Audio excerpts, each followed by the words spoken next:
नमस्कार, capital TV का खास शो राहुल का अग्निपथ देख रहे हैं आप। मैं हूं आपके साथ पूजा। सबसे पहले आप सभी को विजयादशमी की ढेरों शुभकामनाएं। आज पूरे देश भर में दशहरा की धूम है।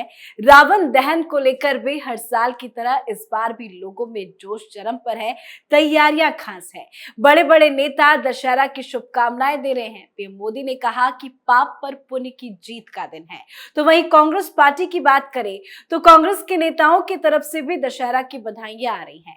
पर कांग्रेस के बड़े नेता राहुल गांधी और प्रियंका गांधी ने दशहरे पर जिस तरह का संदेश जनता को दिया है उसे समझना बहुत जरूरी है। आज राहुल प्रियंका के दशहरे पर खास संदेश को लेकर ही चर्चा करेंगे। मेरे साथ स्टूडियो में मौजूद हैं कैपिटल टीवी के एग्जीक्यूटिव एडिटर राजीव जी बहुत बहुत स्वागत है। धन्यवाद।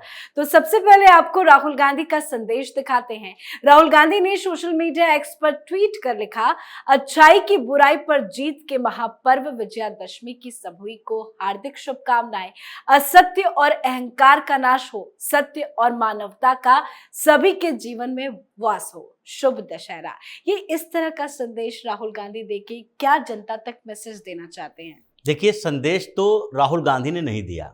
बेसिकली अगर देखा जाए तो राहुल गांधी की समझ ऐसी नहीं हो सकती कि वो ये सत्य असत्य अहंकार जैसे शब्द खुद से लिख भी सके। उनको तो ये भी जानकारी नहीं होगी कि विजयादशमी मनाया क्यों जाता है, ये पर्व कैसा है। उनको तो पता होता है क्या, मैरी क्रिसमस। वो तो क्रिसमस मनाएंगे, वो न्यू ईयर की पार्टी मनाते हैं। आज भी भरे मन से किसी ने कहा और लिख कर दिया कि राहुल गांधी आज दशहरा है, आप कम से कम आज तो बधाई दे दो। क्योंकि नवरात्र के समय राहुल गांधी क्या कर रहे थे, इसके पिछली बार जब दुर्गा पूजा था, नवरात्र का समय था, तो उस समय राहुल गांधी ने क्या किया था। उस समय वो भारत जोड़ो यात्रा पर थे।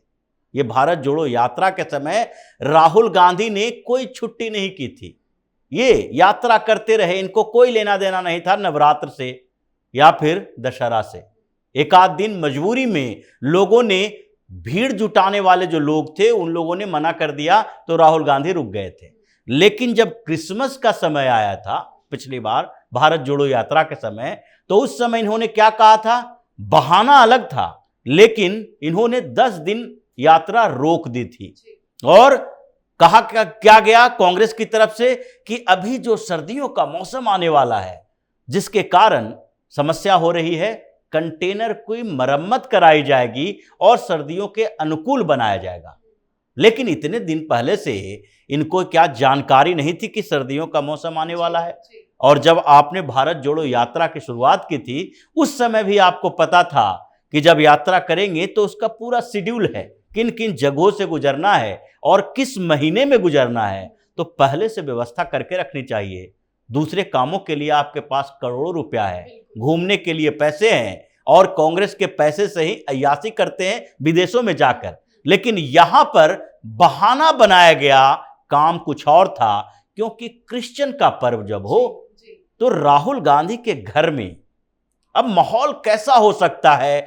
बचपन से सोनिया गांधी ने ईसाईयत ही सीखी है, बाइबल पढ़ी होंगी, और आज भी सोनिया गांधी ने जो परवरिश की राहुल गांधी प्रियंका गांधी का, तो अगर चुनाव को छोड़कर देखें तो इन दोनों के अंदर प्रभाव किसका है ये सामने दिखाई पड़ जाता है। लेकिन राहुल गांधी का विजयादशमी में मैसेज आता है, दशहरा की शुभकामनाएं वो देते हैं, लेकिन पूरे नवरात्र बीत गए, क्यों नहीं कभी राहुल गांधी की कन्या पूजन की कोई तस्वीरें सामने आती? कन्या पूजन तो करेंगे ही नहीं।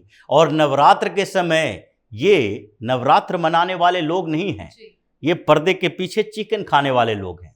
जो मानसिकता इनकी है वो सबसे पहले तो ये खुद ने इन्होंने बताया, और ये बड़ाई माना जाता है इन लोगों के लिए, सराहना वाली बात होती है। जब किसी यूट्यूबर से इंटरव्यू देते हुए इन्होंने कहा था, मेरा फेवरेट खाना क्या है, हम मांस भक्षी लोग हैं। ये हिंदुस्तानी परंपरा से कहीं भी जुड़ाव इनका है ही नहीं। लेकिन बात यहां दशहरा की हो रही, और यहां पर रामलीला मैदान में सोनिया गांधी भी होंगी, अरविंद केजरीवाल भी होंगे, और ये कटसी है तो वहां पर जाने की पूरी संभावना है। हो सकता है स्किप कर जाए सोनिया गांधी, लेकिन संभावना पूरी है जाएंगी वहां पर। लेकिन जो इस बार पुतले जलाए जा रहे हैं, उसमें चौथा पुतला किसका है? चौथा पुतला है सनातन विरोधियों का, यानी जिसने इस बीच इस पूरे साल में सनातन का अपमान किया, हिंदुओं का विरोध किया। और उसमें क्या राहुल गांधी नहीं है, उसमें क्या अरविंद केजरीवाल नहीं है? अरविंद केजरीवाल की करतूत देखिए। एक डिस्ट्रिक्ट मजिस्ट्रेट दिल्ली का, अभी एक वीडियो वायरल हुआ और उस वीडियो के आधार पर जांच करवाई जा रही है यहां के मुस्लिमों को खुश करने के लिए, क्योंकि उस अधिकारी ने क्या किया, उनके ऑफिस में कोई संत आए और उनका सम्मान के लिए वो उन्हें कुर्सी दे दिए और उसे सम्मानित किए। अब ये वीडियो जब सामने आया, अरविंद केजरीवाल को लगा मेरे तथाकथित जो सो कॉल्ड सेकुलरिज्म है, मुस्लिम समर्थक सेकुलरिज्म, उस पर आघात हो जाएगा, इसलिए इसकी जांच करवाओ कि आपने उन्हें कुर्सी क्यों दी। अगर किसी सम्मानित व्यक्ति के लिए, वो भी पृष्ठ है, एक तरह संत हैं, उनके लिए अगर कुर्सी दी गई तो इसमें बवाल हिंदुस्तान के अंदर तो नहीं होना चाहिए। अगर किसी मौलवी साहब के लिए दी गई होती ये बवाल नहीं होता। तो बेसिकली जो चौथा पुतला है रावण, कुंभकर्ण और मेघनाथ के बाद, वो इन्हीं लोगों का है। ये सार्वभौमिक तौर पर INDIA का है, जिसमें राहुल गांधी भी शामिल हैं। राहुल गांधी ने कितनी बार स्टालिन का विरोध किया। आज वामपंथी पार्टियों की सरकार है, राहुल गांधी की पार्टी वहां विपक्ष में है। केरल के अंदर मंदिरों पर वामपंथियों का कब्जा हो रहा है, बोर्ड पर, जो वामपंथी धर्म को नहीं मानते। और इन लोगों ने क्या किया है कि प्रीमाइसेस जो मंदिर का है, परिसर, उसके अंदर RSS या कोई ऐसे संगठन का कोई प्रोग्राम नहीं हो सकता। सनातन की सुरक्षा नहीं करने वाले लोग हैं ये उसका विरोध करने वाले हैं, इन किन प्रकारेण रोकने वाले लोग हैं। ये राहुल गांधी ये अहंकार की बात कर रहे हैं, अहंकार का विनाश होगा, सत्य और असत्य की बात कर रहे हैं। अगर अहंकार की बात की जाए तो अभी हिंदुस्तान की राजनीति में सबसे अहंकारी परिवार है, वो है नेहरू गांधी परिवार। ये गांधी सरनेम रख लेने से गांधीवादी नहीं हो जाएंगे। ये नेहरू का खानदान ही है, जिन लोगों ने मिलजुल कर पूरे हिंदुस्तान की राजनीति को इस दिशा में मोड़ा कि आज भी यहां के लोग पछता रहे हैं। पछतावा हो रहा है कि हमने जो विदेशी मानसिकता के उस व्यक्ति के हाथों में हिंदुस्तान के सत्ता कैसे सौंप दी। ये गांधी की भी थोड़ी गलती थी, क्योंकि पटेल जैसे देसी लोगों को छोड़कर विदेशी मानसिकता, जिनकी पढ़ाई लिखाई विदेश में हुई है, वो जो धर्म के नाम पर क्या कहते हैं, वैज्ञानिक धर्म होना चाहिए। इन्हीं के नाना पर नाना जी हैं, नेहरू जी, वो कहा करते थे वैज्ञानिक धर्म, तार्किक धर्म। ये तार्किक वैज्ञानिक धर्म हिंदुस्तान में ही हो सकता है। यूरोप में जहां पढ़ते थे, वहां भी जो वहां का राष्ट्रपति होता है, वो अपने अंदर, घर के अंदर क्रिसमस मनाने से परहेज नहीं करता, वो उसके फोटो आते हैं। इन लोगों ने कभी कांग्रेस की सरकार में सेकुलरिज्म के नाम पर प्रधानमंत्री को दबा के रख दिया। इफ्तार की पार्टियां दी जाएगी, लेकिन होली मिलन समारोह नहीं होगा, दिवाली नहीं मनाया जाएगा। ये लोग जनता को सिर्फ बधाई देकर बेवकूफ बनाना चाहते हैं, क्योंकि ये चुनावी हिंदू हैं। जी बिल्कुल, ये बधाई देख के जनता को बेवकूफ बनाने का काम प्रियंका गांधी भी कर रही हैं। प्रियंका गांधी ने भी कुछ लिखा है, वो जरा बताते हैं। तो नजर प्रियंका गांधी के संदेश पर भी डालते हैं। प्रियंका गांधी ने लिखा, असत्य, अन्याय और अत्याचार की हार तय है। लड़ाई लंबी चल सकती है, लेकिन युद्ध का अंत सत्य और न्याय के पक्ष में ही होगा। विजयादशमी ने हमें यही सर्वोत्तम रास्ता दिखाया है। आइए भगवान राम की साधुता, भद्रता, विनम्रता और महान शौर्य को याद करें, उसे धारण करें।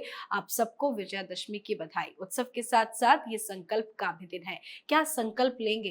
ये संकल्प ले चुकी हैं। ये जो लंबी लड़ाई की बात प्रियंका गांधी ने कही है, वो दूसरे के लिए नहीं है। ये लंबी लड़ाई की बात उन्होंने अपने घर के लिए कही है। विजयादशमी या इससे पहले नव दुर्गा की पूजा, जो नवरात्र मनाए जाते हैं, वो दुर्गा के अलग अलग रूप हैं, जिसमें बाद में महिलाओं को, बच्चियों को कंचका पूजन किया जाता है।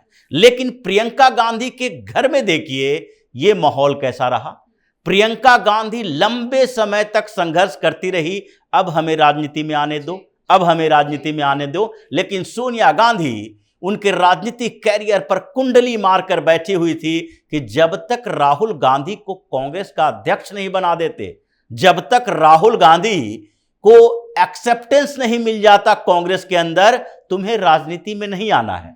जब राहुल गांधी कांग्रेस के अध्यक्ष बन गए, जब इनको लगने लगा कि प्रियंका गांधी का इस्तेमाल राहुल के सपोर्ट के लिए किया जा सकता है, तो 2019 में राहुल गांधी के साथ प्रियंका गांधी को लाया गया। नहीं तो अब तक अमेठी रायबरेली के बीच इनका इस्तेमाल किया जाता रहा। ये सोनिया गांधी के नाम का संदेश है प्रियंका गांधी का, जिसमें वो बोल रही हैं कि जिस तरीके से हम लंबे समय तक संघर्ष करते हुए आखिरकार हमारी जीत हुई, हम मेन स्ट्रीम पॉलिटिक्स जो कांग्रेस की है उसमें एंट्री कर चुके हैं। इतने समय, इतने सालों तक हमने अपने परिवार में संघर्ष किया। ये सीधे तौर पर इनको बोलना चाहिए कि जिस दुर्गा की बात की जाती है, महिलाओं की बात की जाती है, उस घर में जो आज महिला रिजर्वेशन की बात राहुल गांधी भी कर रहे हैं, प्रियंका गांधी भी करती है, ये लड़की हूं, लड़ सकती हूं का नारा दी थी, कैंपेन चलाई थी। इन्होंने अपने घर परिवार में अपने अधिकारों की लड़ाई नहीं लड़ी कि ये 15 सालों तक राजनीतिक वनवास क्यों हमें राजनीति में नहीं आनी चाहिए। हम घरेलू चीजों के लिए तो बने नहीं हैं, और इंटरेस्ट ना हो तो कहा जाए, इंटरेस्ट इनका पैदा करने के लिए यूपी के 2 लोकसभा कंस्टिट्यूंसी नहीं था। ये पूरे हिंदुस्तान की राजनीति कर सकती थी, लेकिन रोके रखा गया कि अगर राहुल गांधी के सामने प्रियंका गांधी को लाया जाएगा तत्काल, तो फिर कांग्रेस में एक्सेप्टेंस राहुल गांधी की नहीं होगी। तो अब प्रियंका गांधी जो चुनावी हिंदू बन चुकी हैं, मध्य प्रदेश जाती हैं, गदा लेकर फोटो खिंचवाती हैं, नर्मदा पूजन करती हैं, ये जो प्रियंका गांधी भी चुनावी हिंदू ही हैं, क्योंकि चुनाव के बाद और उसके आसपास के गतिविधियों का इनका देखिए, ये किन गतिविधियों में शामिल होती है, क्या क्या करती है। तो ये दोनों का जो मैसेज है, ये बताता है कि भाई बहन एक ही तरीके से काम करते हैं, दोनों के बीच अनोखा रिश्ता है, जो पहले के कुछ फोटो वीडियो में भी पता चला है कि दोनों कैसे एक दूसरे के विचार के साथ और एक दूसरे से रिश्ते बनाए रखते हैं। जो राहुल गांधी की मानसिकता है वो प्रियंका गांधी की मानसिकता है, लेकिन ये तय है कि राहुल गांधी से बुद्धि ज्यादा है प्रियंका गांधी की थोड़ी बहुत, इसलिए राजनीतिक चातुर्य भी है। तो जब मंच पर प्रियंका गांधी के साथ राहुल गांधी किस करते हैं तो प्रियंका गांधी अनकंफर्टेबल हो जाती है, क्योंकि राजनीतिक मानसिकता वो जानती है, यहां के लोगों को समझती है कि ये लोग जो देखेंगे ये फोटो को, तो लोगों के अंदर जो प्रतिक्रिया सनातन संस्कृति के अनुसार होगी, ये हमारे लिए उल्टा पड़ जाएगा। तो इसीलिए प्रियंका थोड़ी बुद्धिमान ज्यादा है, ज्यादा बुद्धिमान नहीं, मतलब राहुल गांधी से ऊपर है। और इसलिए इन दोनों का मैसेज जो है वो ऐसा मैसेज है जिसे सिर्फ चुनाव संबंधित बता सकते हैं, क्योंकि इतने सालों से राहुल गांधी ऐसे संदेश नहीं देते थे। पिछली भारत जोड़ो यात्रा की चर्चा हम लोग कर चुके हैं कि कैसे ये समय पर सनातन का विरोध करने वाले लोगों के साथ जुड़े रहते हैं, और अपने दैनिक जीवन में भी ये प्रदर्शित कभी नहीं करना चाहते चुनाव के अलावा कि हम हिंदू हैं। ये सिर्फ उसी समय प्रदर्शित करेंगे जब चुनाव सर पे हो, चुनाव प्रचार चल रहा है। तो इन दोनों के इस मैसेज ने बता दिया है कि दोनों के बीच एक ही तरह का रिश्ता है, एक ही तरीके हैं, और ऐसे ही संदेश दोनों के टीम ने इनके लिए लिखा है, खुद नहीं मतलब लिख अपने सकते। फायदे के लिए जनता को बेवकूफ बनाते हैं। बिल्कुल। बहुत बहुत धन्यवाद सर समझाने के धन्यवाद। लिए। तो राहुल गांधी कह रहे हैं कि सत्य और अहंकार की नाश हो, सत्य और मानवता का सभी के जीवन में वास हो। तो प्रियंका गांधी कह रही हैं कि असत्य, अन्याय और अत्याचार की हार तय है। पर इनके संदेशों का क्या असली मकसद है, कांग्रेस पार्टी का क्या असली मकसद है, कि सत्य और अहंकार की ये बात कर रहे हैं, ये आप अच्छे से समझ गए होंगे। आप अपनी राय कमेंट कर लिखें। देखते रहिए कैपिटल टीवी। नमस्कार।